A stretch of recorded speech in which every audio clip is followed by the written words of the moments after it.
अध्यक्ष महोदय, सन्मान्य सदस्य सुनीलजी प्रभू साहेबांनी कॅन्सरचं प्रमाण आणि त्यामुळे होत असणाऱ्या सगळ्या एकूण भविष्यातला सगळा धोका आणि त्याबद्दल शासन कोणत्या पद्धतीने उपाययोजना करणार या संदर्भातला प्रश्न विचारला आहे।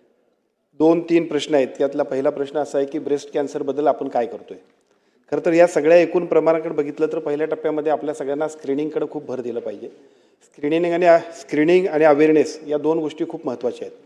आणि आपल्याला सांगायला हरकत नाही की 4 फेब्रुवारीला मागच्या वेळेला सुरुवात केल्यानंतर महाराष्ट्रात साधारणतः 3 कोटी 20 लाख लोकांची आपण स्क्रीनिंग केलं आणि बऱ्याचशा पेशंट्सचं आयडेंटिफिकेशन सुद्धा झालं।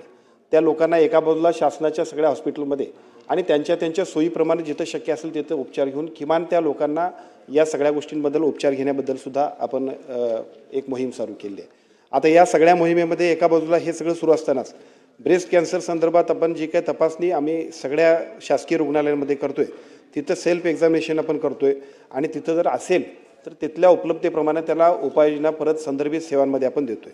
या सगळ्या गोष्टींमध्ये आपण सांगितलं त्याप्रमाणे एका बाजूला केवळ ब्रेस्ट कॅन्सरच नाही तर सगळ्या पद्धतीने तिन्ही पद्धतीचे ओरल कॅन्सर असेल, सर्वायकल कॅन्सर असेल, ब्रेस्ट कॅन्सर प्रमाण वाढतंय।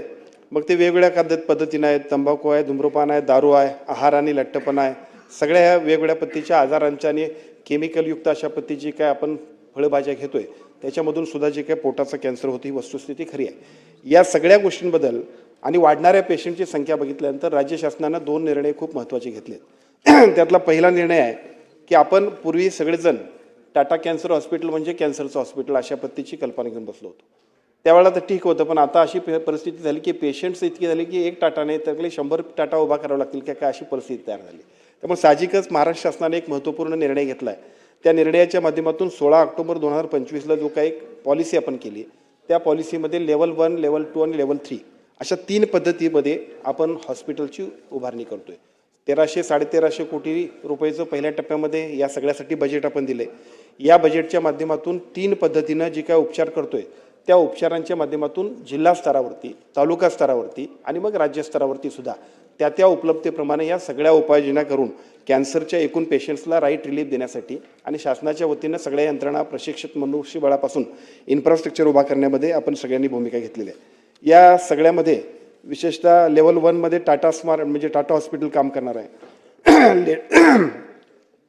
लेवल 1 नंतर लेवल 2 मध्ये संभाजीनगर, चंद्रपूर, नागपूर, जे हॉस्पिटल मुंबई, कोल्हापूरचं hospital, Pune hospital, Nanded hospital या 7 ठिकाणी, तसंच वैद्यकीय महाविद्यालयांमध्ये, तसंच नाशिक, अमरावतीमध्ये जी आमच्या सार्वजनिक आरोग्य विभागाची रेफरल हॉस्पिटल आहेत या ठिकाणी विभागीय संदर्भ हॉस्पिटल आहेत या ठिकाणी सुद्धा या सगळ्या सेवा आपण